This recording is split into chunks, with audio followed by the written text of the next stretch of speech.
Mbote batata wa mama bandeko mokolo ya lelo na nalakisa bino ndenge nini moto akoki kosala a partir ya bambuma ya mbala oyo azali na yango ebimisa kaka bambuma misato te me bamitu ebele oyo nsima ya kokata bamitu wana soko oloni epesa yo esika ya banzete kaka misato me epesa yo banzete ntango mosusu 10 to pe 15.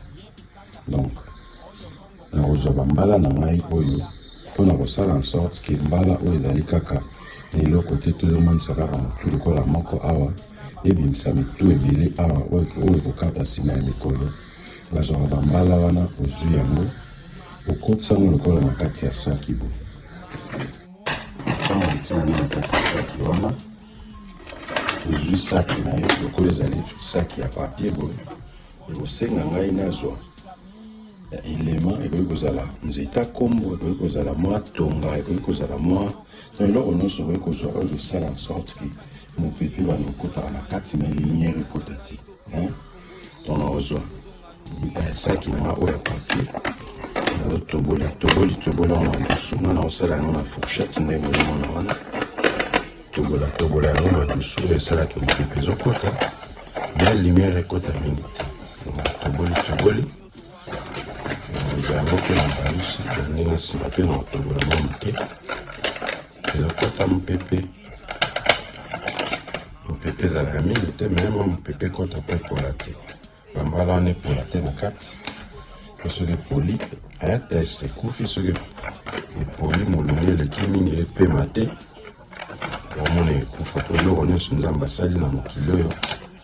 ezalaka na posa ya oxygène mopepe oyo tobengaka mopepe na lingala. Donc oxygène po epema mpo bakobota eki ezala en vie kaka ndenge biso bato mpe ezalaka na posa ya pema. Donc nakotombola seki na ndenge bozomona wana tie yango mandusu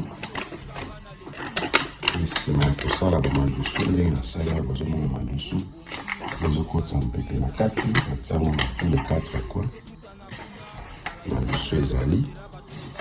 bambala nango eza na kati nsima wana nakozwa saki na ngai nakangi yango tali lisusu natanga okanga ekozwa mosusu oyo okangi yango tokayekoza kaka kangango na malema oyo ese na ngai saki oyo ndenge ezali boye etikala ya kokangama pendant des semaines to pe plus.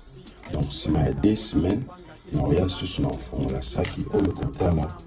nini oyo bambuma ngai ya mbala epesi na kati. Donc mpona lelo oyo tozali le 31 décembre 2024 tozokota na mbula ya sika video yango tosukisi yango awa. Merci chaîne na bino toujours MP3X Info.